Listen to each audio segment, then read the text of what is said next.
Theo's mad. Oh. That was so awkward.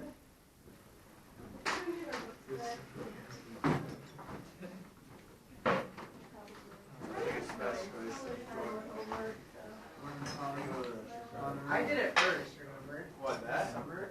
That? Yeah. But I never forgot about that. It's like in a... You get the top out. I know. I was there.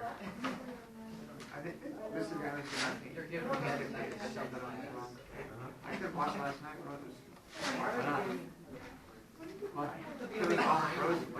Spence, digging the goo, bro. I dig some already like that. It was all frozen up.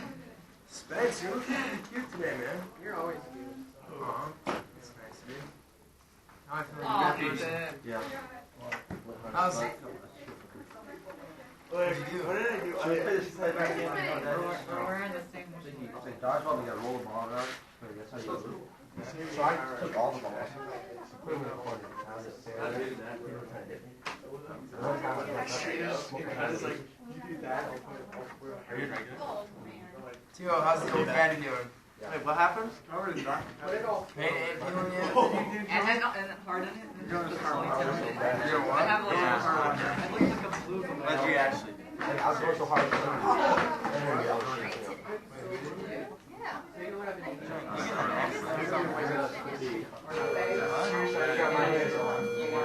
He got it in PE.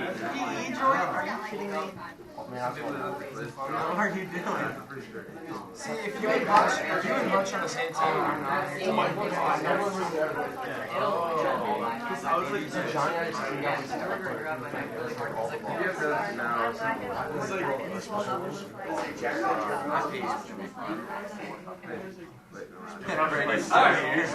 Hey, take seats. Okay, today, our goal is to go through a couple examples of some of the rare cases when we do like the rational zero theorem, when we do synthetic division, when you can't just use synthetic or synthetic substitution to find all the roots.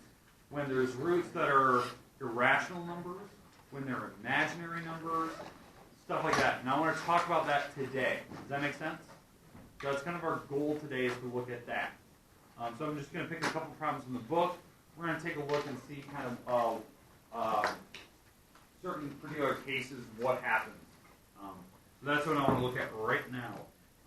So, in fact, I want to look at a problem like, kind of a bigger problem. All right, here we go.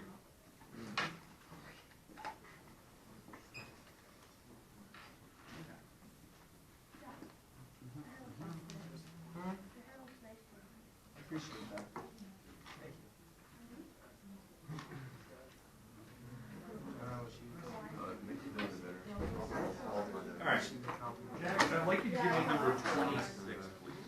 Give it to me, baby. 26. That one. All right, hey. Okay, hey, goal today. Our goal, we're still on section 2.5. We're still looking at rational roots. So that's kind of the idea. Now, the topic that we're talking about here is rational. That means numbers that can be write as a fraction.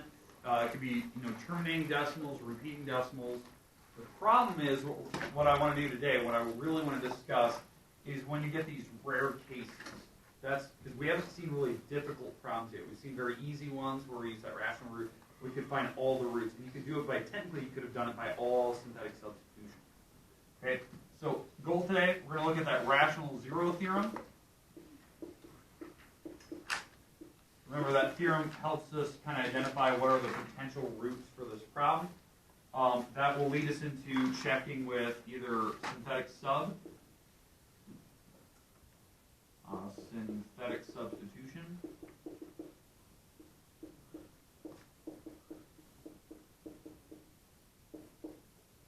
or synthetic division, which we kind of have to go both on that. Division. And then our goal today, like our main goal today, is to look at Descartes' rule of sign. Descartes' rule of sign, which for some people this will be easy. For some people it'll be like a a logic puzzle kind of a thing. You have to look at it. And then really what I want to like intro today is imaginary roots. How do you know if you're going to get imaginary roots? Like, is there a possibility for it, that type of thing? So that's what we're really going to look at. Okay? All right, Jack, I need number 26, please. You want this? Because isn't this just the answer? No, I need the actual like polynomial stuff. So this one right here. Yeah, 26. Okay. F of x equals 2x cubed minus 8x squared plus 8x minus 32. I know it seems weird. I was picking an answer from the back. Yes. It had a certain case to it. That's why I wanted. All right. Okay, so when we first start a problem, right, this is my polynomial. The highest degree on this polynomial is a 3, right? So if we're graphing this thing by old traditional methods, we could look at the tails going opposite directions, you know, like end behavior-wise. One tail's going up, one tail's going down. This thing is factorable. I know that, so we can take a look at that later. But let's say you didn't know that it was factorable, you didn't even look at that, and you were just trying to find potential roots. Because, I mean, we can use that calculator shortcut that we learned Friday. So here's the idea. It's called the rational zero theorem. You look at the back number, and you look at the front number, and you put them on top of each other. What I mean by that, you take the back number, you put it on the top, you put the front number on the bottom, and you put a plus minus sign. And what you do is to find all the potential roots for this problem, you break up these two numbers. So what are the numbers that can multiply to give you 32? Okay, 8 and 4. 16 and 2. 32 and 1. Oh, say it again. 32 and 1.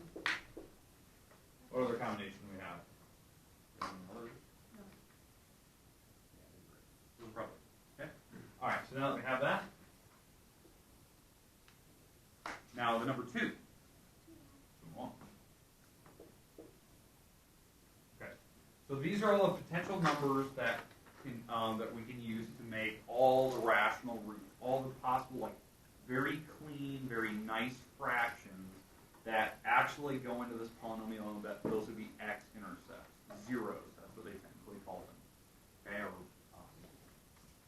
or roots. Okay.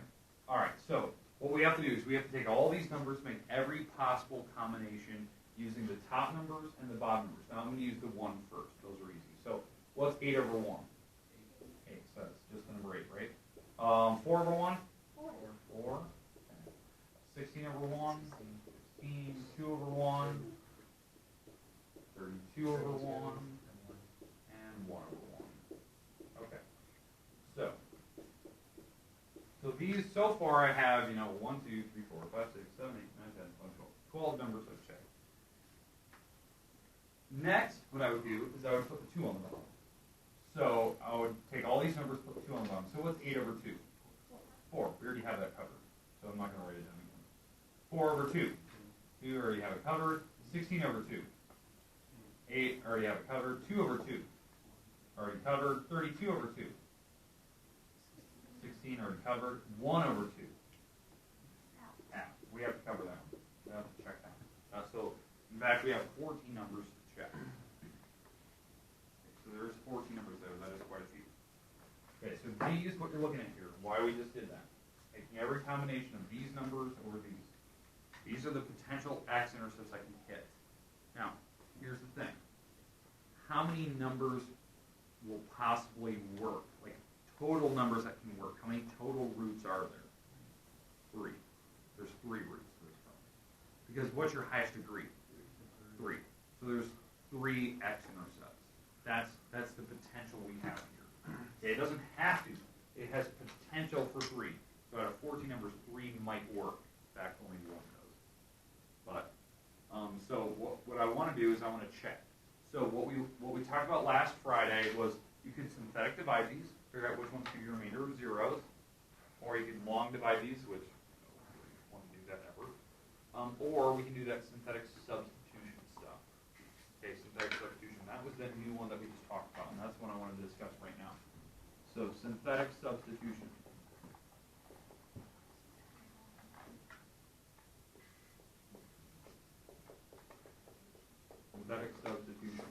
That is taking the numbers that you have for potential roots, plugging them into the polynomial, and hitting enter on a calculator.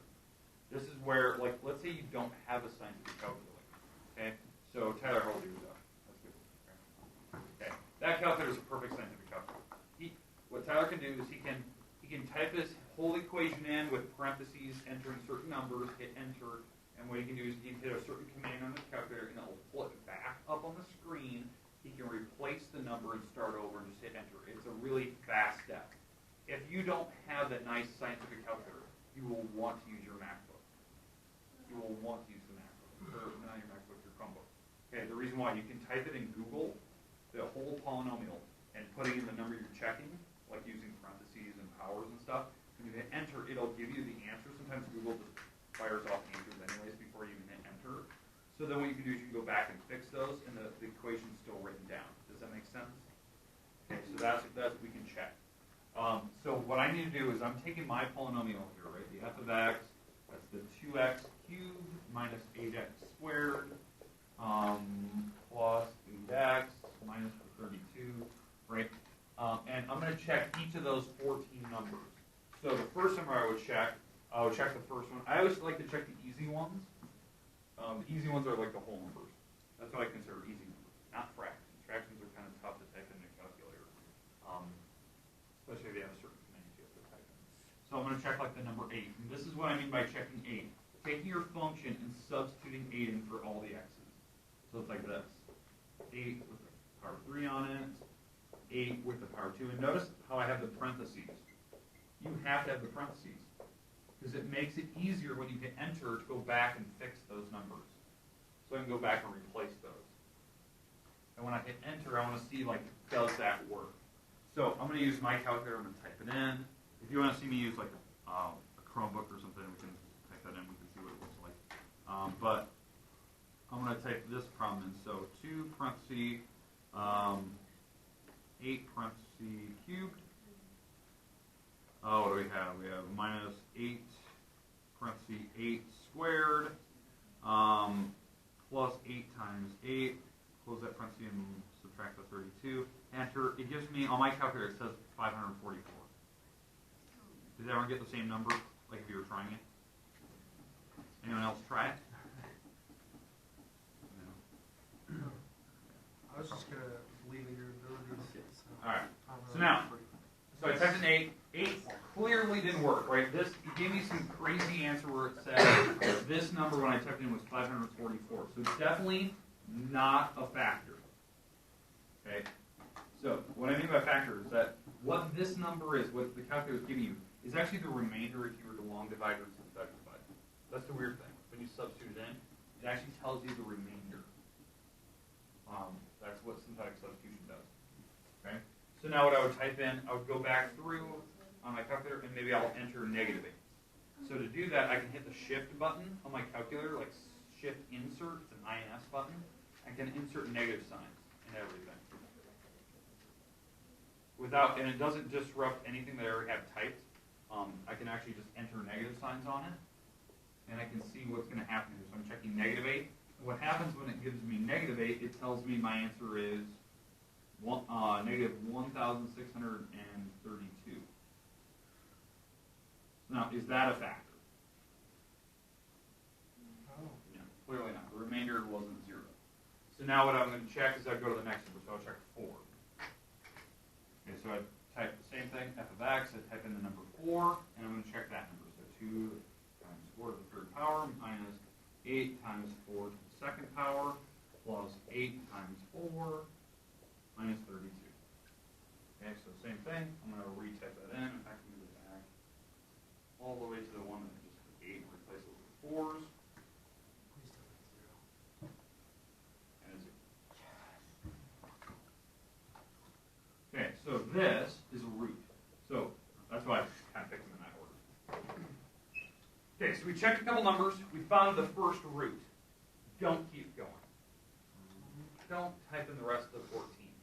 Because the thing is, by not going to the rest of them and typing them all in, there may be potential other ones, right? There's potentially like 2 others, right? Because there's a total of 3 roots. Once you found the first one, just synthetic divide it out. Because once you synthetic divide this polynomial, it will give you the remaining ones by some means of factoring. So it will give you the remainder. So, in fact, I'm going to go back over here. So now that we've checked, we found that the first number that we found was a positive 4. That was a root for this problem. So positive 4 works. I'm going to synthetic divide it out.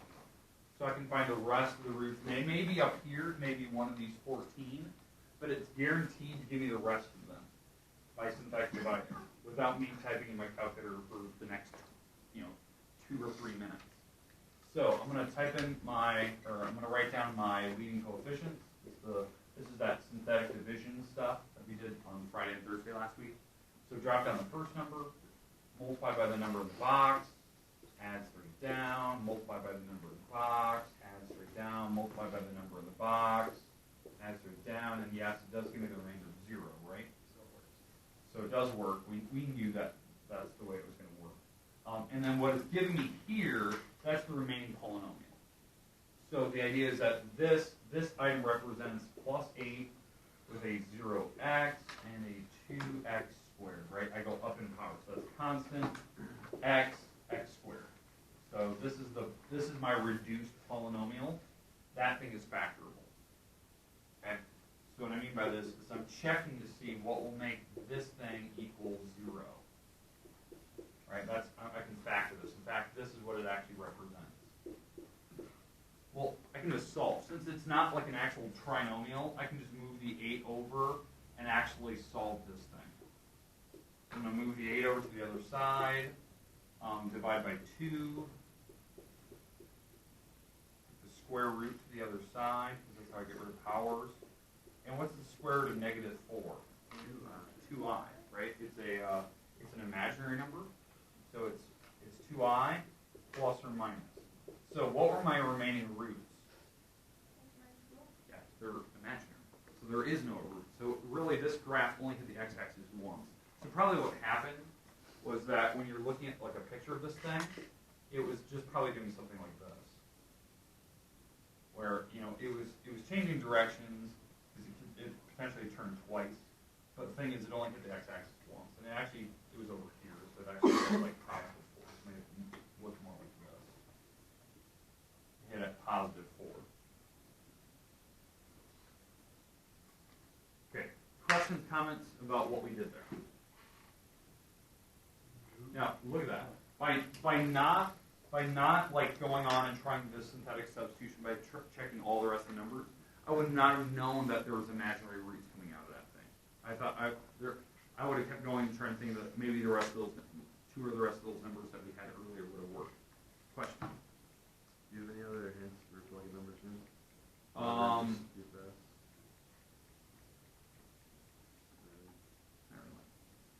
No, it's once you have the list, I always try the small numbers first, like 1s, 2s.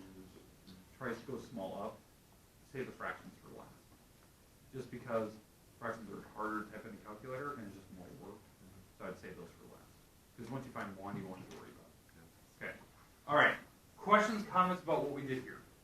Okay, let's do one more, and I wanna give you a problem where instead of getting imaginary roots like we just did here, I want to get ones where they give me like irrational numbers, like square roots.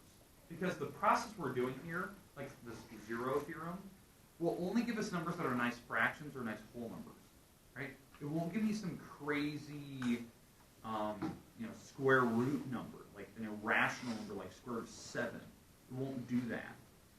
So the idea is that I want to give you a problem where we have to do this, where we have to reduce it, and then what you'll figure out from here is that it's not factorable, and so when we have to solve it, it actually turns out to be some type of square root, and that's why we couldn't find the rest of the roots on that problem.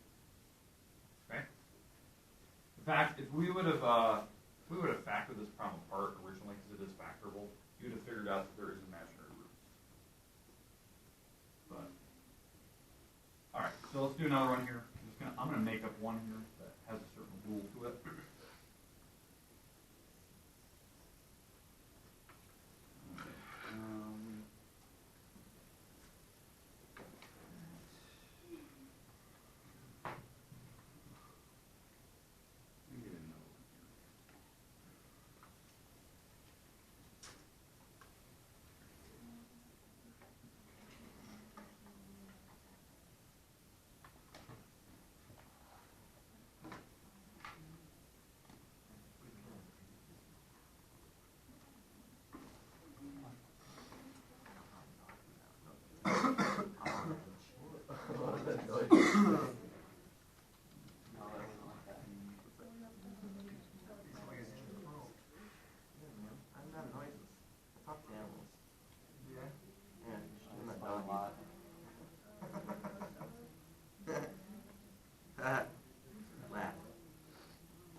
Super dirty.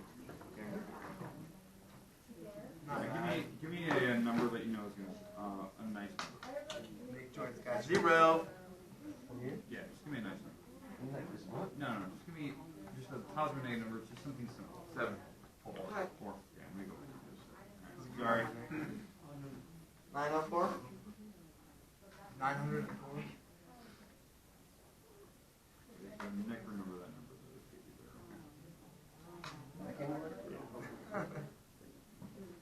You know, it took me till this year to realize that 904 Alright, is your birthday. here we go. Like, I thought 904 was just like, oh, this is a random number. This is race car number. I know, so I didn't know. Alright, here you go. I'd like to write this problem down here. Hopefully this works out. Big joint. NJ Racing, baby.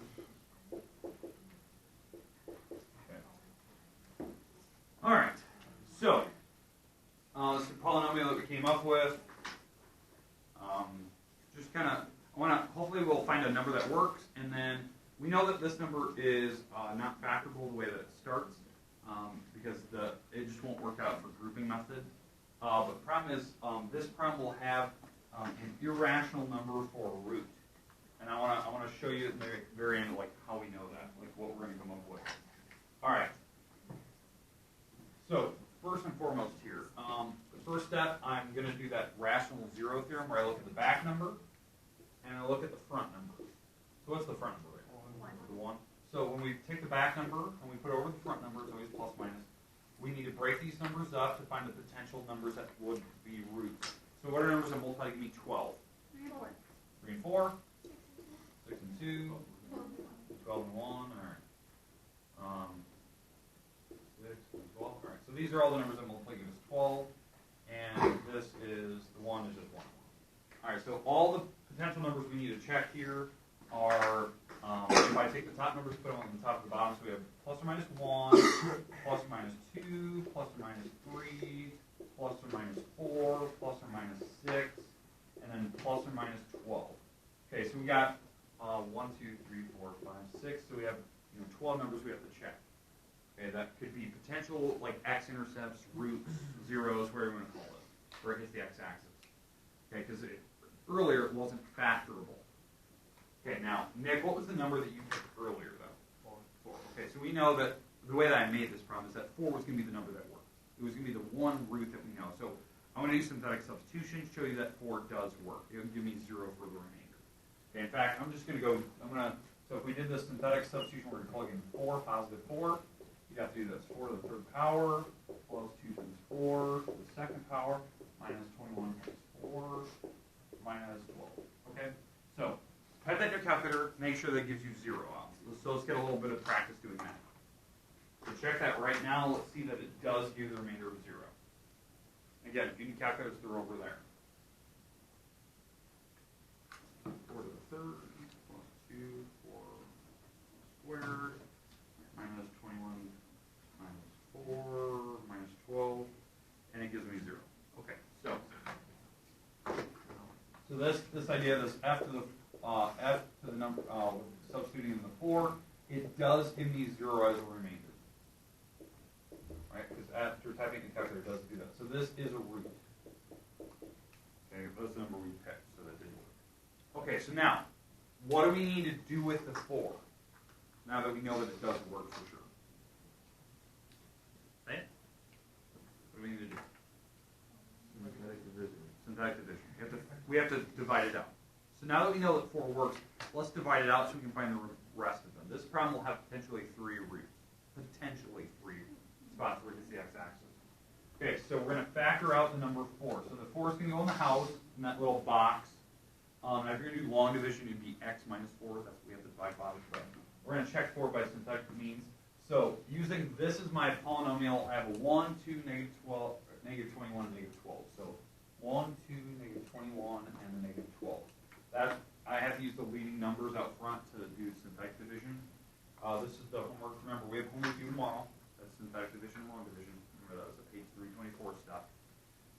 So dropping this number down, multiply by the number in the box, drop it straight down, multiply by the number in the box, drop straight down. Was that 9? Multiply by the number in the box. Oh, did I miss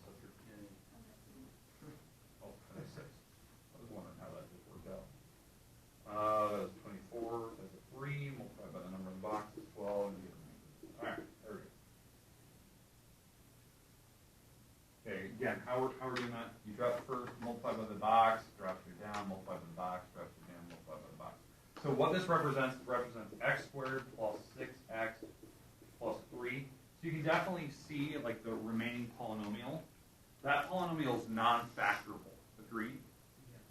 That's how we know like this problem won't have regular rational numbers because it's not infactorable. If that thing, like what we just finished with, was actually factorable, we could figure out the remaining roots. Now, they would be from this list, because these are all the rational numbers that could potentially work. So that's a good thing that this didn't factor, because we could have just kept going here to find the others. Now, since it didn't have like a 0 in the middle, it may not be imaginary, since there wasn't a 0. Usually when there's like a 0 in the middle here, this may not work out. May turn out to be imaginary. May, right, I should say. But now, once we're here, to find the rest of the roots on this particular problem, because we've already found one. We found that 4 worked. 4 was one of them. What you have to do is you have to take what we just figured out, which we call the reduced function. We have to do the quadratic formula to it. Quadratic formula will actually help us solve to find the rest of them, because I'm betting on they're probably irrational, because they're square roots of some type. And that's what we're going to do here. Okay, so I'm going to show you that quadratic formula one more time. It's the one where you have the little song and dance number to it. Okay, so we've reduced down. We've got to this part, right? This is my polynomial. And we're going to do the quadratic formula to find the rest of the roots using this, because I couldn't factor it. And it wasn't like as easy just moving 3 over and solving. So this is, so x is equal to negative b plus or minus, and remember this is a, b, and c. Remember, you don't use the actual variables, you use the numbers when I do this formula. So negative b plus or minus square root b squared minus 4 times a times c all over 2 times a. And what we get here, once we do this problem correctly, this turns out to be negative 6 plus or minus square root, that's 36 minus 12 all over 2. And that problem simplifies. This makes x equals negative 6 plus or minus the square root of 24 all over 2. And the square root of 24, like it's not a nice perfect number, right? 25 is a perfect number. You take the square root of 25. 24 I can't. I can simplify 24 down because it's, if you think about it, it's what, 4 times 6? And the square root of 4 is the perfect square that goes into 24. So if I actually simplify that, this actually turns out to be negative 6 plus or minus 2 root 6. That's the square root of 4, taking it out of the 24, taking the square root of 4. And this actually simplifies to be, since I can divide both these numbers by 2s, that's negative 3 plus or minus root 6, because I can divide both numbers by 2. These are the other roots. Now, those are actually nice numbers. They're not imaginary. They're actually like digits. It's actually a number on a calculator. It's just a decimal. Right? The square root of 6 is just above the number 4. It's, or not 4, it's right above the number, right above 2, take the square root of it, like 2 point something, it's not quite 3. It's 2 point, let's say it's 2.4. And then you're adding that to negative 3, and then you have negative 3 minus whatever that number is. So I'm actually hitting a bunch of x-intercepts here. I actually hit 3 of them. There's 2 numbers here on a calculator, and then this is the other one that Nick picked. You picked that one. You wanted the 4 worksheets.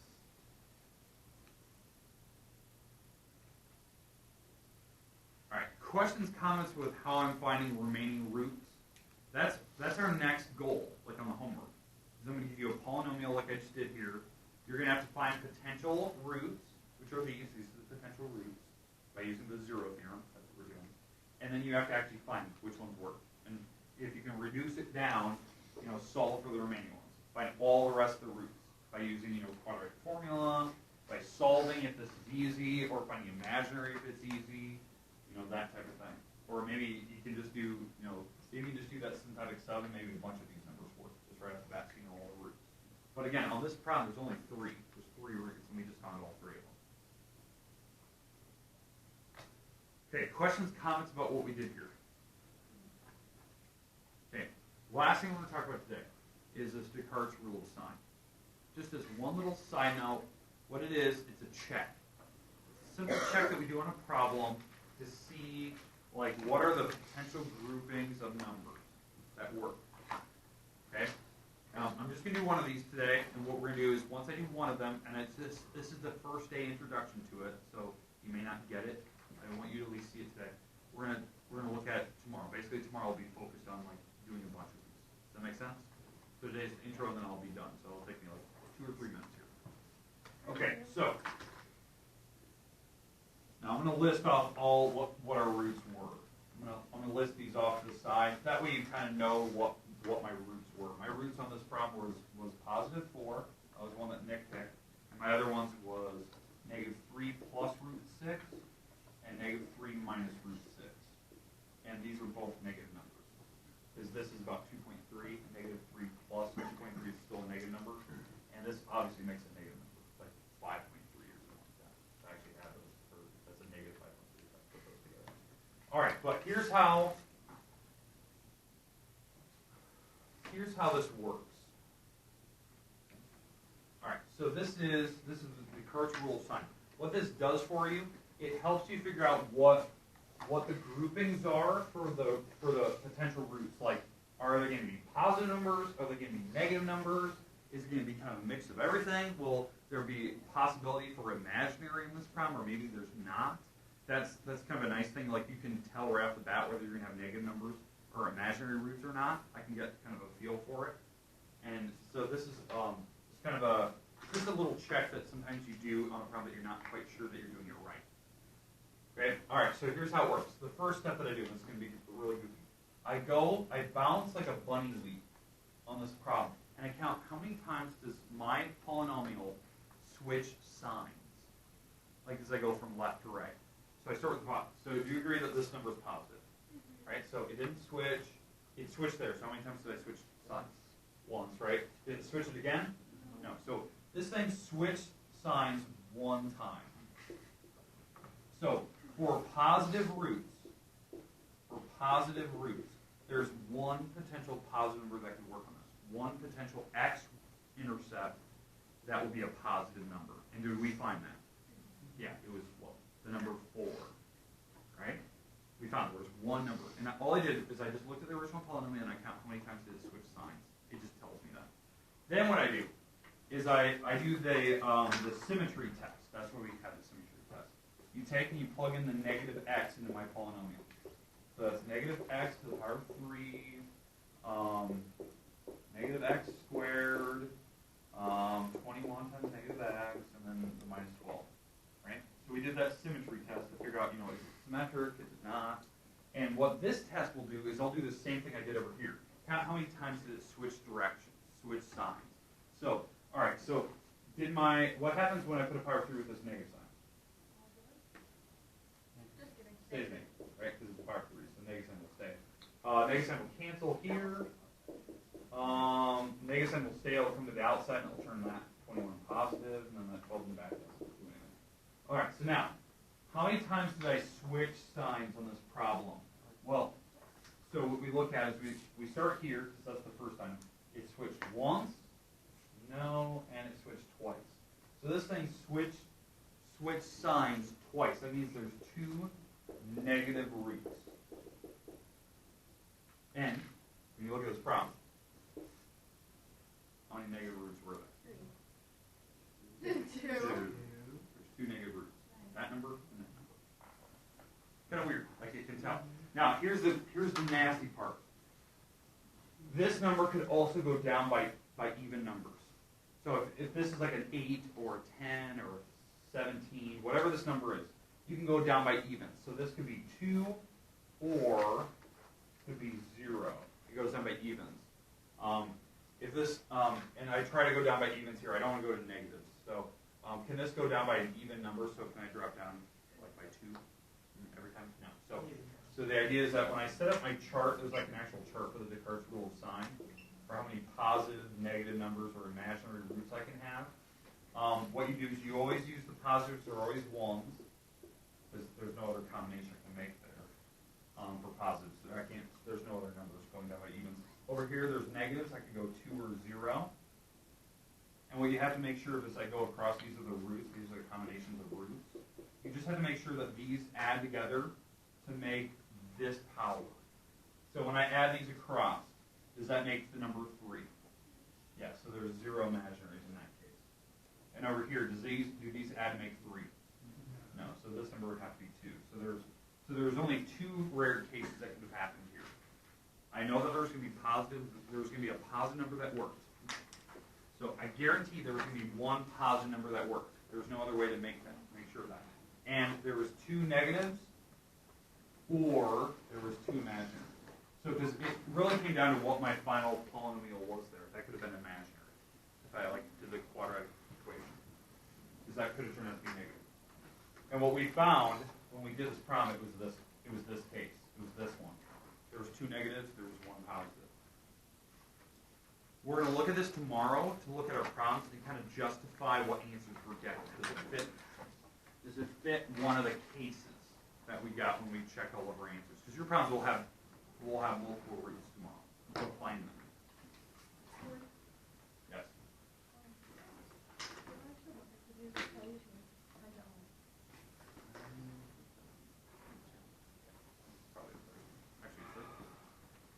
Okay. All right, you have the rest of the time, which is about 7 minutes. You can work on your assignment, which is at page 324. That is due tomorrow. Due tomorrow.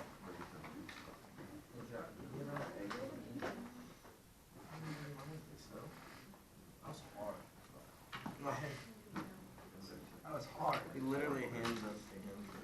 Yeah, at the end, the beginning, we all just sat there and looked at him, waiting for him to give us it. Well, I said next to Drew and Bryce, so they next to Drew.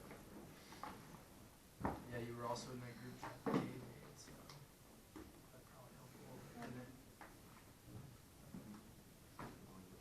it? Hey, just a reminder, it's going to seem a little weird. Bring your hardcover books tomorrow, like your actual math textbook tomorrow. We're going to do a quick book check tomorrow. Numbers, book covers, that type of thing. The reason why I always try to do it once a quarter, just to make sure you have the right book, you haven't lost it, you have the right numbers. So if you have it in your car, you have it at home, you have it in your locker, your PE locker, make sure you walk into class tomorrow with your book. Does that make sense? You get points for it? Yeah, I'm going to give you 5. Oh, yeah. 5.3. The reason why, it's just a simple check. If you don't have a book cover, maybe it's disintegrated, you got a new book cover on it. Okay? Because I want to make sure everyone's still got the right book. I don't want to get to the end of the year and you found out that you've lost your book since November. Okay, I want to figure out who's lost it so I can get it replaced and we can buy a new one.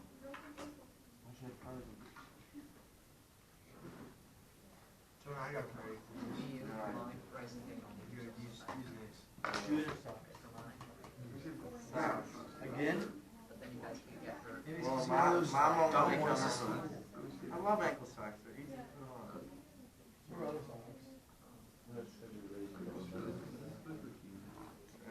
I'm pretty sure we should. Why can't you leave like this? Jody's on the sick leave. Joe. Not gonna- Everyone goes to parents can't have 6 races. Yeah.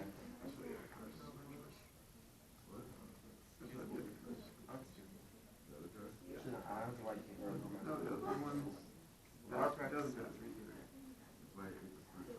I don't want to wear any PDs. I'll wear Nick Jones.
Well, the first time we got the food, we got, it was,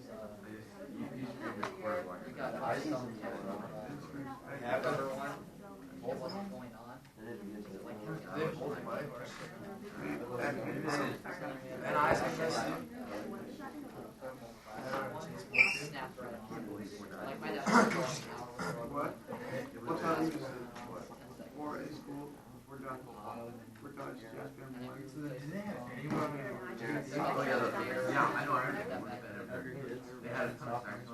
I heard they have All this. sorts of They have a really good freshman.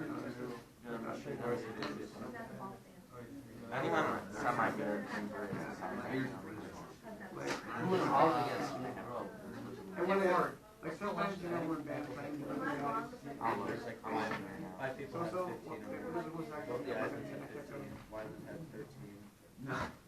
Equals 23. You know, she's like, oh, man. I'm McCoy Yeagle. Johnny, you ready for psych, bro? No, You ready to learn about they learning? only made last night.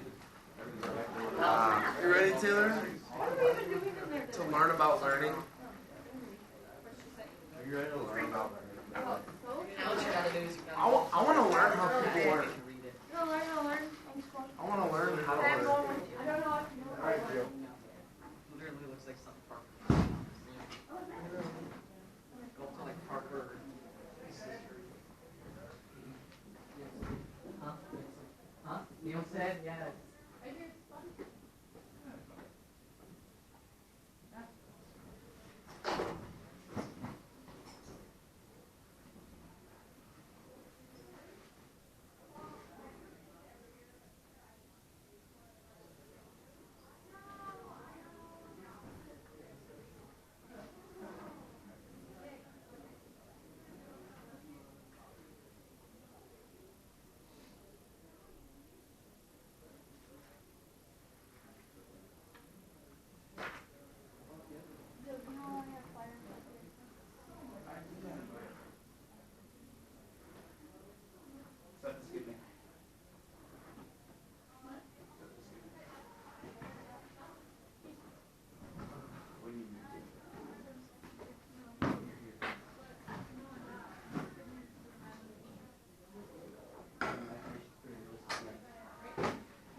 She never said anything. Like,